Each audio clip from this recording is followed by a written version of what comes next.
फुलजी station मोरो corporate farming तहत धारियनि खे ज़मीनूं अलाट करण ख़िलाफ़ क़ौमी कारकुननि जे एहतजाजी मुज़ाहिरे ते पुलिस जी फायरिंग में 2 क़ौमी कारकुन इरफान दिगारी ऐं ज़ाहिद दिगारी जे क़त्ल थियण ख़िलाफ़ फुलजी में जस्कम पारां एहतजाजी मुज़ाहिरो करे हैदर चौक ते धरणो हंयो वियो ऐं हुकूमत ख़िलाफ़ सख़्त नारेबाज़ी कई वई। एहतजाज कंदड़नि लाला ज़हीर सुमरो, रमज़ान पंवर, टाइगर, उमर सोलंकी, वकास यासीन आराई ऐं ॿियनि एहतजाज कंदे चयो त सिंध हुकूमत पारां कारपोरेट फार्मिंग तहत प्राइवेट कंपनियुनि खे ज़रई ज़मीनूं ॾियण ख़िलाफ़ क़ौमी कारकुननि पारां कयल एहतजाज ते सिधी फायरिंग करे कारकुननि खे क़त्ल करण सरासर ज़ुल्म ऐं ज़्यादती आहे।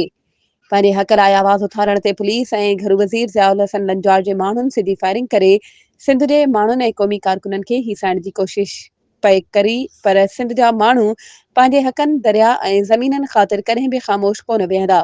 वक़्त जा हुक्मरान बौखलाइजी चुका आहिनि। रत जे आख़िरी फुड़े ताईं जिदोजहद जारी रहंदी। वधीक ख़बरुनि ऐं अपडेट्स जे लाइ असांजे चैनल खे सब्सक्राइब कयो ऐं हा, बेल आइकन खे प्रेस करण न विसारिजो त जीअं असांजी हर नई अचण वारी वीडियो तव्हां ताईं पहुचे।